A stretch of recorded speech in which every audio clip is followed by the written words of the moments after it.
क्या आपने कभी ऐसा रथ देखा है जो वापस आते समय मुड़ता ही नहीं, जहाँ हजारों लोग एक विशाल रथ को खींचते हैं और कहा जाता है कि इस यात्रा में शामिल होने से पाप नष्ट हो जाते हैं। आज हम जानेंगे रुकुनु रथ यात्रा की पूरी कहानी, जो होती है लिंगराज टेम्पल में, जो कि भुवनेश्वर में है। भुवनेश्वर, जिसे एकम्र क्षेत्र के नाम से भी जाना जाता है, प्राचीन काल से ही शैव धर्म का प्रमुख केंद्र रहा है। लिंगराज मंदिर को कलिंग वास्तुकला की शाखा माना जाता है, जिसके अनुसार लिंगराज की पूजा कम से कम 1500 वर्ष पहले से होती आ रही है। श्री लिंगराज की रथ यात्रा ओडिशा के सबसे प्रसिद्ध रथ यात्राओं में से एक है, जिसे रुकुन रथ यात्रा के नाम से जाना जाता है। यह रथ यात्रा हर साल चैत्र माह के 8वें दिन आयोजित की जाती है और इस दौरान भगवान लिंगराज रामेश्वर मंदिर में दर्शन के लिए जाते हैं। इस उत्सव को पापहीनशी यात्रा माना जाता है, जिसका अर्थ है सभी बुराइयों और पापों का नाश करने वाला उत्सव। एकम्र पुराण के अनुसार श्री रामचंद्र ने रावण का वध करके लंका में सीता को बचाया था। रावण ब्राह्मण था, इसलिए श्री रामचंद्र को ब्रह्म दोष का दोषी ठहराया गया। इस पाप से मुक्ति पाने के लिए वे एकम्र यानी वर्तमान भुवनेश्वर गए और कुल गुरु वशिष्ठ के अनुसार श्री भुवनेश्वर लिंगराज की पूजा की।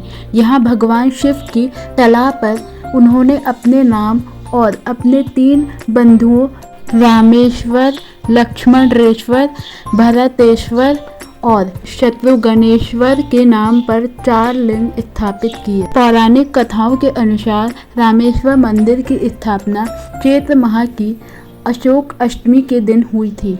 इस उपासना से प्रसन्न होकर भगवान लिंगराज ने उन्हें आदेश दिया कि वे प्रत्येक वर्ष शुक्ल पक्ष की अष्टमी तिथि को देवादलन के रथ में रामेश्वर मंदिर आए।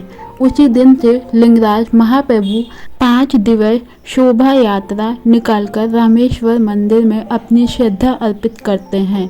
पौराणिक कथाओं के अनुसार जब राक्षस त्रिपुरासुर ने पृथ्वी पर आतंक मचाया तो देवताओं ने एक विशेष रथ रुकुन बनाया और उसे भगवान शिव को अर्पित किया, ताकि वह उस दुष्ट शक्ति का नाश कर सकें। और भगवान ब्रह्मा ने रथ सारथी की भूमिका निभाई थी। उनके साथ देवी शक्ति भी थी। यह रथ यात्रा रीति रिवाजों और परंपराओं के अनुसार संपन्न हो रही है। इस रथ यात्रा की एक विशेष विशेषता ये भी है कि इस दिन माता भुवनेश्वरी महाप्रभु लिंगराज के साथ रथ में बैठकर असुरों का वध करने जाती हैं। इस रथ के निर्माण के लिए मुख्य रूप से आम की लकड़ी का उपयोग किया जाता है। रथ की ऊंचाई 35 फीट और चौड़ाई लगभग 20 फीट है। इसमें 6 फीट व्यास के 4 पहिए लगे हैं। रथ को 4 घोड़ों, 1 दिव्य सिंहासन, 1 स्वर्ण कलश, 16 करमंडल, 4 द्वार, 21 छाया और त्रिशूल से सुशोभित ध्वज से सजाया गया है। रथ पीले, लाल, सफेद, हरे और नीले रंग के वस्त्रों से सजाया जाता है। रथ के निर्माण के बाद अन्य सभी अनुष्ठानों की तरह ब्राह्मणों ने नवनिर्मित रथ की प्रतिष्ठा विधि का पालन किया, जो मां सुभद्रा के देवादलन या दर्पदलन रथ के समान ही है। रथ के उत्तरी भाग में एक प्रतिष्ठा मंडप बनाया जाता है और उसके भीतर होम करने के लिए एक कुंड बनाया जाता है।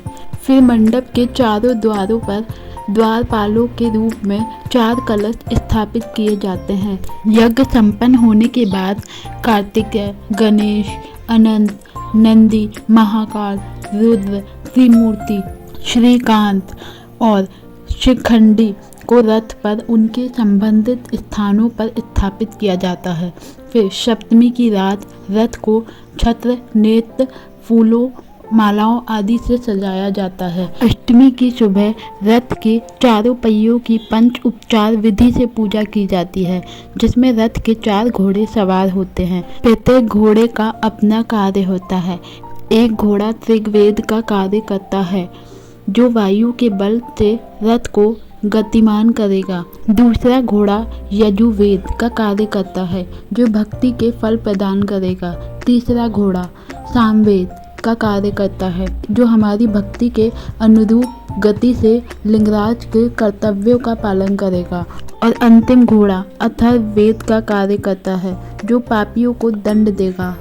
अशोक अष्टमी के दिन चंद्रशेखर, रुकुना या गोपालुनी और वासुदेव को मंदिर से रथ में जुलूस के रूप में लाया गया और वह घंटों तक रथ पर सवार रहे। उनके नाम के अनुसार रथ को रुक्मणी, रुक्मना रथ या रुकुना रथ भी कहा जाता है और यात्रा का नाम रुकुना रथ यात्रा है।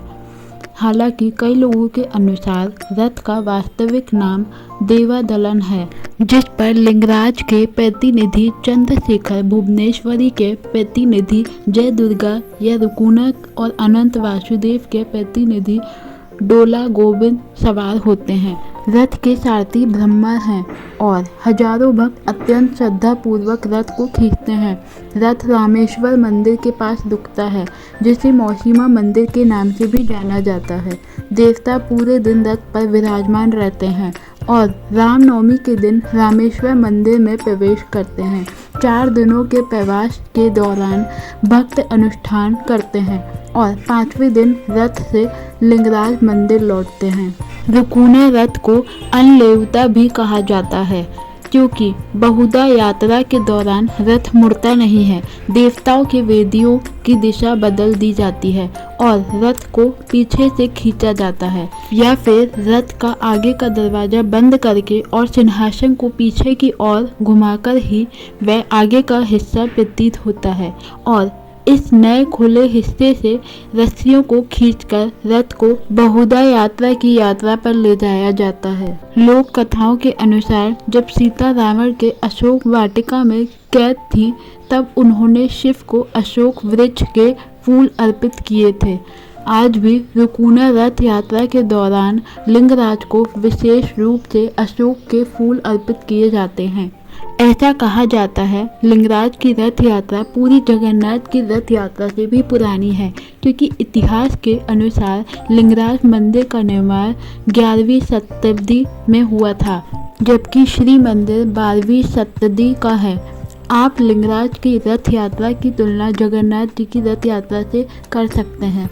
इनमें और भी कई समानताएं हैं, जैसे जगन्नाथ की रथ यात्रा में हेरा पंचमी के दिन देवी लक्ष्मी नंदी घोष तोड़कर अपना क्रोध प्रकट करती हैं और उसी प्रकार तीसरे दिन देवी पार्वती भी अपना आक्रोश व्यक्त करने आती हैं क्योंकि उन्हें अपने पति भगवान लिंगराज के साथ रथ में नहीं बैठाया गया था।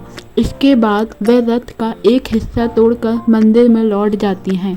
जब भगवान लिंगराज बहुधा यात्रा के दौरान अपनी शक्ति रुकुन अपने साथ अपने मंदिर ले गए तो भगवान लिंगराज और मां पार्वती के बीच झगड़ा हुआ, जो पुरी के नीलाद्रि बीजे में हुए लक्ष्मी नारायण के झगड़े के समान है। मान्यता है कि रथ को खींचना, रस्सी को छूना या दर्शन करना इंसान के पापों को नष्ट करता है, इसलिए इसे कहा जाता है पाप विनाशकारी यात्रा। तो यह थी रुकुना रथ यात्रा की पूरी कहानी। एक ऐसा रथ जो सिर्फ चलता नहीं बल्कि आस्था, परंपरा और विश्वास को साथ लेकर चलता है। अगर आपको ये जानकारी पसंद आई हो तो प्लीज़ वीडियो को लाइक, सब्सक्राइब और शेयर ज़रूर करें।